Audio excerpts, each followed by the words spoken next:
Welcome back. All right, so let's take our area HDA into Unity now and just give it a test run. I just want to make sure everything's working and possibly add some more data to these particular tools. Okay, so here we are back inside of Unity, and what I want to do is I want to take our new area generator HDA here, and I just want to copy it into my Unity project. So I'm just copying it into this terrain utils folder.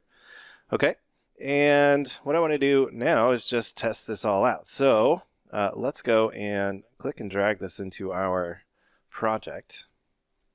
There you go. So now we have our first area over here, and it's just a little lower than the terrain there. So what we want to do is we want to actually drag this thing out into a specific area of our level, like so.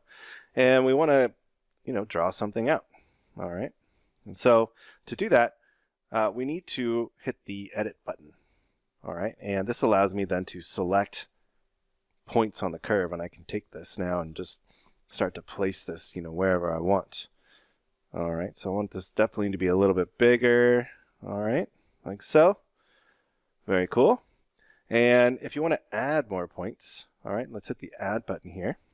And you can see by default what it does is it allows you to add onto the end of the curve here. So we could go and add another curve or another point on the curve like so. And if you hit the shift key on the keyboard, you can add it to the beginning of the curve. All right, so we can add something over here like so.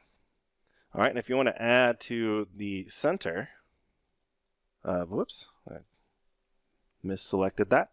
All right, if you want to add to the center, what we want to do is we want to hold down the control button. So let's say I want to add a point here, and then we can go and edit that particular curve point like so. There we go.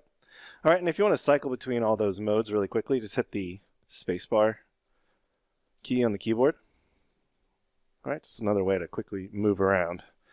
Awesome. So you can see that this is working out for us. And let's see if the alpha is not. So the default material doesn't use the vertex alpha. So you'd have to go and set up a custom material for this. But, for this purpose, I think this is fine. I'm not going to dive into all those tiny details, but let's go and make this maybe more of like a green color for foliage or meadow. All right, we want to turn this into some sort of meadow here. All right, there we go. And we can also multi-select, all right, by holding the control key. There you go, cool. I think that's going to work out nicely. All right, so what we want to do now is we want to, let me hide all this stuff. We want to go back into Tops land and start to develop a way to pull all the areas, because in these particular levels, I might end up with 3 or 4, or maybe 100 different areas for my entire level here. And so I need a way to allow the level designer to go and, assign our Tops network here.